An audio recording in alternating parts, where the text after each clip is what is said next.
Hi, in this video we're going to talk about what you and your students can do in class when you don't lecture. When you don't lecture, students would follow a sequence something like the one shown here. Read and write something outside of class, various ways to do that. In class, listen to a brief lecture from you, perhaps several brief lectures, and then work with others on some kind of an activity.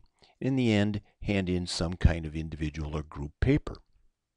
Now, let's take a little look at what the day would look like. The basic scenario is they walk into class and you assign something at the beginning of the class. Students perform that activity individually or in groups. After they're done with it, you ask them for reports of their results. It's really fairly straightforward.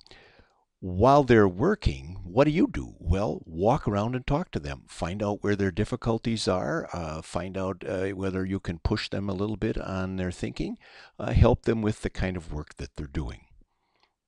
Now, in order to do this, you need to learn some techniques. Here are 5. Think, pair, share means two students, you ask a question, two students think about the answer, pair with one another, share the answer, and perhaps report to the larger group. A 1-minute paper can be on any topic at all. You assign some topic, perhaps say to summarize part of the reading. They write for a minute, then people start to report. People can make lists. Perhaps they would list ways in which today's reading and last week's discussion coincide. Muddiest point papers often done at the very end, though a person could do it at any time. It is to ask students, well, what is it that's still unclear? A concept map is simply a group of circles or squares or something that show the interrelationship of concepts and actions. These are all explained in great detail in many places, including in references I have at the end of this video. The other thing you need to do is develop an assignment toolbox. So here, let's just go through questions. So if you're going to have students react to something they read or that you display, then you can ask questions, say in a 1-minute paper. So you'd ask them for knowledge of facts, to produce the knowledge of facts, to produce an interpretation or prediction, interrelate the ideas, explain how they solved the problem, or discuss prior knowledge or experience with the topic. Now, if you have this set of assignments, you'll be able to have a repertoire of things that you can ask them to do. Now, you also need to have a scenario. You need to understand what the action is going to be like all day long, all the hour long. So you can assign groups to create an outline or a concept map of the argument of the article, and then assign 2 groups to put their outline on the board.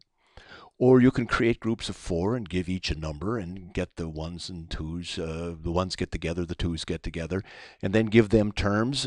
And then, so the 1s have a term that they learn, and then they all come back to their groups, the 1, 2s, 3s, and 4s, and they teach them, each other teaches the terms.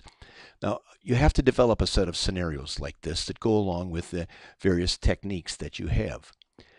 Now, you need to learn a few technology tricks. These really aren't particularly difficult, but for instance, you could have students post muddiest points to the discussion board and assign that to happen before class. So you could read them before the class and then talk about them during the class.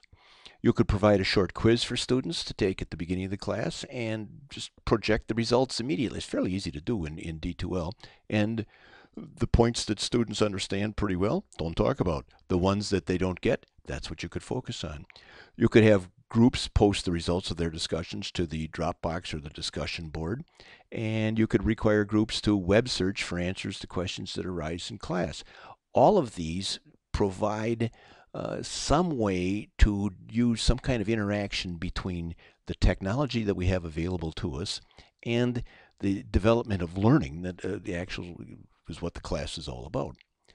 If you're going to evaluate work, you have each group hand in a report of that day's activities. So when you read those things, you read them quickly. Read them for the gist or for good faith efforts. They get whatever, 3 or 5 points, whatever you decide on. The only thing I'd say is that these reports should be a significant part of the course grade. In my courses, they were often 20 to 25%.